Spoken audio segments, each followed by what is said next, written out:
Hello guys, and welcome back to a video about mechs. I'm Mechahaulic, and this is a mech frame. So right now, this is only the legs. I also have the arms, but I did not structure a body.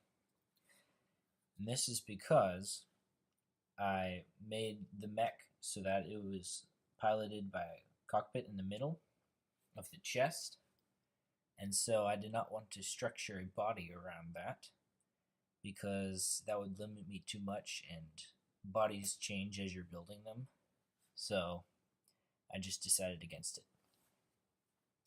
But anyways, into the mech frame, which I am calling the Strider mech frame because the mech I'm building first with it is called the Strider Mark II mech.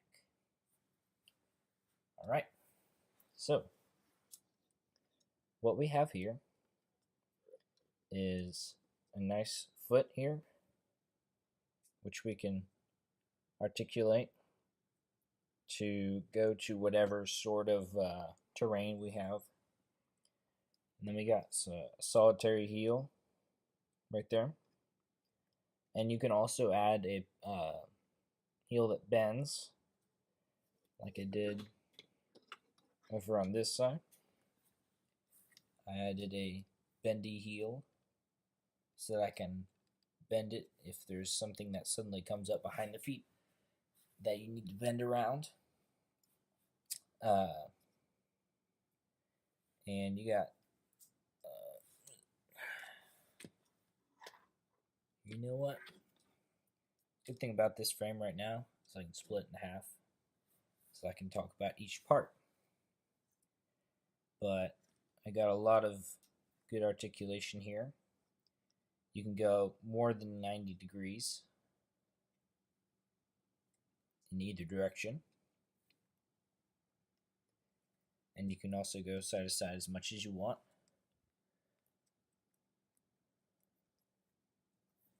And just got some framing for the upper leg or lower leg. And then the knee here. I built it this way instead of just a joint between the upper and lower knees, because if you look at an actual human leg, it is like that. Because when a human kneels, that's how it looks. So a lot of good articulation right there. And this knee provides that very well. And you may notice that I did not do a ball socket joint for the knee. And that is because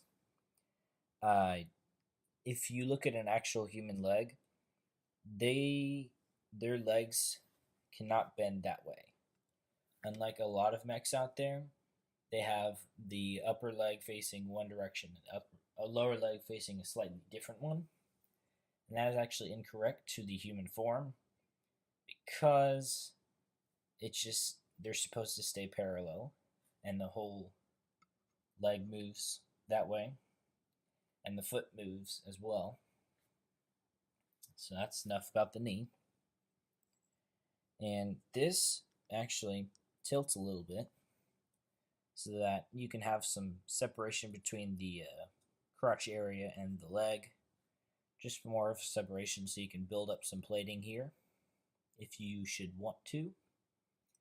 And this is to keep it from bending too much, because that would not be necessary, and also it just covers up a stud. And got some nice articulation right here. Pretty similar to the human body. Just can rotate around the sides. Although, can't do that. Which the human body can do, but it's not natural. I suppose if the mech is getting shot or falling, that would be alright to use. And this other part of the leg, I've went ahead and already plated some of it, and added some details. So you can see that that can bend all the way there to match the terrain. And this little piston thing here can bend so that if the leg goes up, the piston moves with it, and when the leg goes down, the piston also moves. And there's some plating to cover that up. There's a little space there so it can go to the side and still be able to stay within the plating. And this little thing keeps it from just going out of control. And yeah, and you still get all of that movement and the side-to-side movement. I mean, not as much with the side-to-side, but the human foot doesn't need to move that much side-to-side. So this is about realistic. And the one thing I did not like about this plated foot is that while the toe goes like that, the sides stay the same. But if I wanted to keep the foot this size, that's kind of what I had to do. And yeah. So that's kind of the start of my Strider mech.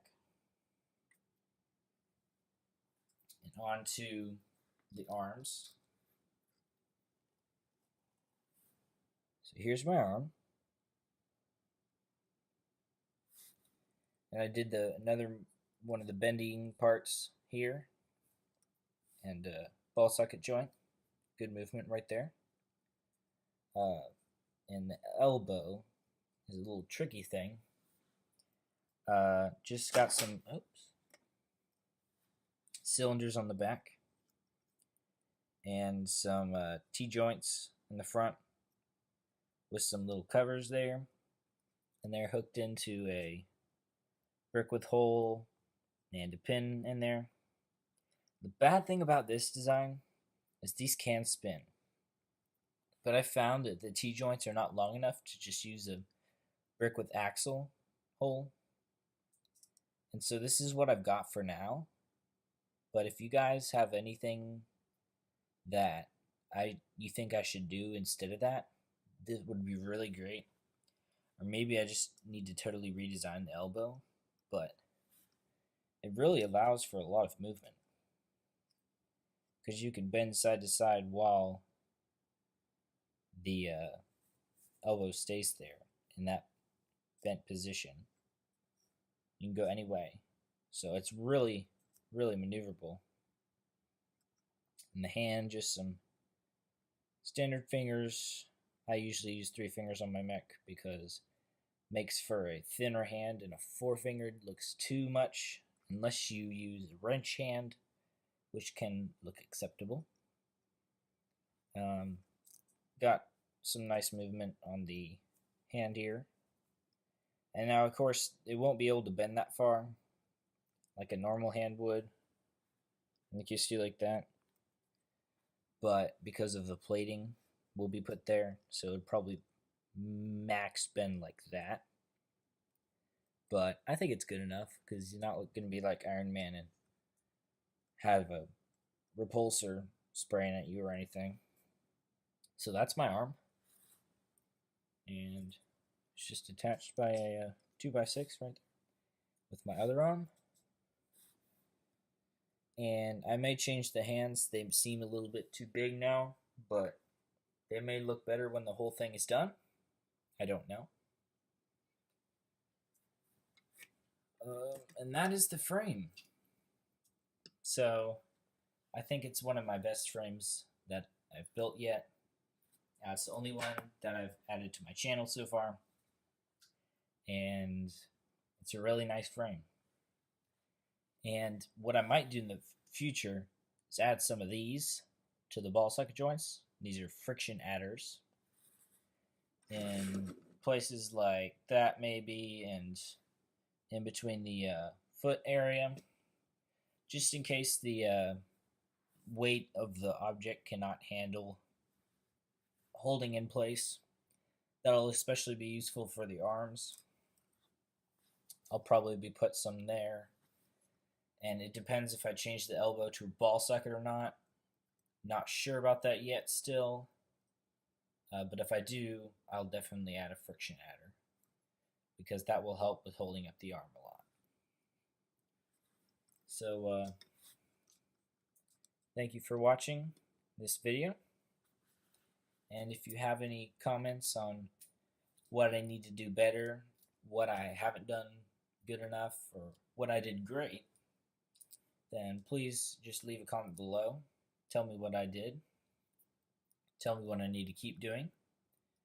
And I'm still new to YouTubing, so if you also have any recommendations on that, or a way to get a better theme song for the Brick Builders podcast, that would be great.